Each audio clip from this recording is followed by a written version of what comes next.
भारत के चंद्र मिशन चंद्रयान-3 की लॉन्चिंग हो चुकी है। चंद्रयान-3 आंध्र प्रदेश के श्रीहरिकोटा स्थित अंतरिक्ष केंद्र से चंद्रमा की यात्रा पर रवाना हो गया है। भारत के इस तीसरे चंद्र मिशन में भी वैज्ञानिकों का लक्ष्य चंद्रमा की सतह पर लैंडर की सॉफ्ट लैंडिंग का है। चंद्रयान-2 मिशन के दौरान अंतिम क्षणों में लैंडर विक्रम सॉफ्ट लैंडिंग करने में सफल नहीं हुआ था।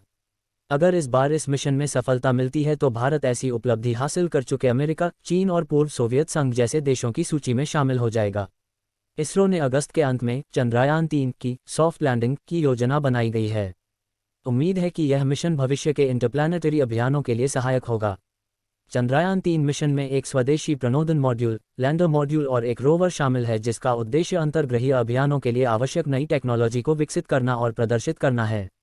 इसरो प्रमुख सोमनाथ ने 600 करोड़ रुपए की अनुमानित लागत वाले इस मिशन के सफल प्रक्षेपण के बाद कहा कि चंद्रयान-3 को 1 अगस्त से चंद्रमा की कक्षा में स्थापित करने की योजना है। उन्होंने कहा कि चंद्रयान-3 की सॉफ्ट लैंडिंग 23 अगस्त को शाम 5:47 पर किए जाने की योजना है। इसरो के अधिकारियों के अनुसार उड़ान भरने के लगभग 16 मिनट बाद प्रणोदन मॉड्यूल रॉकेट से सफलतापूर्वक अलग हो गया।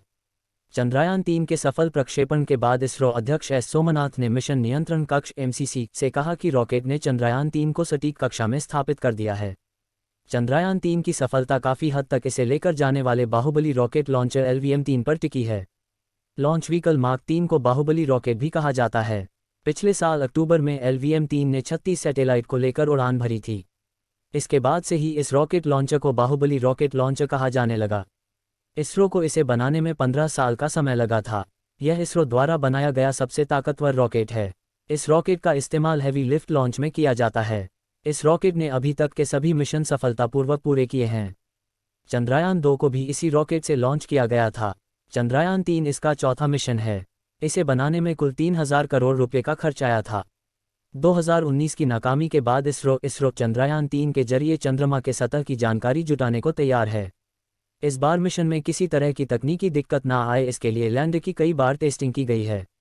इसे क्रेन से लेकर हेलीकॉप्टर से गिराकर भी टेस्ट किया गया।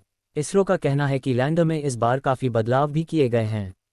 चंद्रयान-3 मिशन के तहत भारत इस बार चांद के दक्षिणी ध्रुव के करीब लैंडिंग की कोशिश करने वाला है। ये चांद का वो इलाका है जहां पर सूर्य की किरणें नहीं पड़ती हैं और तापमान -230 डिग्री सेल्सियस तक पहुंच जाता है। चंद्रयान-3 मिशन की खासियत यह है कि इसके प्रोपल्शन मॉड्यूल में एक पेलोड हैबिटेबल है जो पृथ्वी का स्पेक्ट्रोपोलरिमेट्री है और यह चंद्रमा की कक्षा से पृथ्वी का अध्ययन करेगा। इसरो ने कहा कि पृथ्वी के शेप स्पेक्ट्रोपोलरिमेट्रिक साइन का अध्ययन करने के लिए यह एक प्रायोगिक पेलोड है। शेप पेलोड के अलावा प्रोपल्शन मॉड्यूल का मुख्य काम लैंडर मॉड्यूल को लॉन्च वाहन इंजेक्शन कक्षा से लैंडर के अलग होने तक ले जाना है।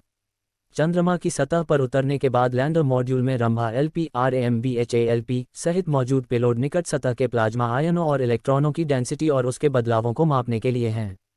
चेस चंद्र थर्मोफिजिकल एक्सपेरिमेंट के लिए है। ये ध्रुवीय क्षेत्र के पास चंद्रमा की सतह की थर्मल प्रॉपर्टी की माप पूरी करेगा, जबकि लैंडिंग स्थल के आसपास भूकंपीयता को मापने और लूनार क्रस्ट के स्ट्रक्चर को चित्रित भी करेगा। सॉफ्ट लैंडिंग के बाद रोवर लैंडर मॉड्यूल से बाहर आएगा और अपने payload APXS alpha particle X ray spectrometer के माध्यम से चंद्रमा की सतह का अध्ययन करेगा ताकि रासायनिक संरचना का पता लगाया जा सके और चंद्रमा की सतह की समझ को और बढ़ाने के लिए खनिज संरचना का अनुमान लगाया जा सके।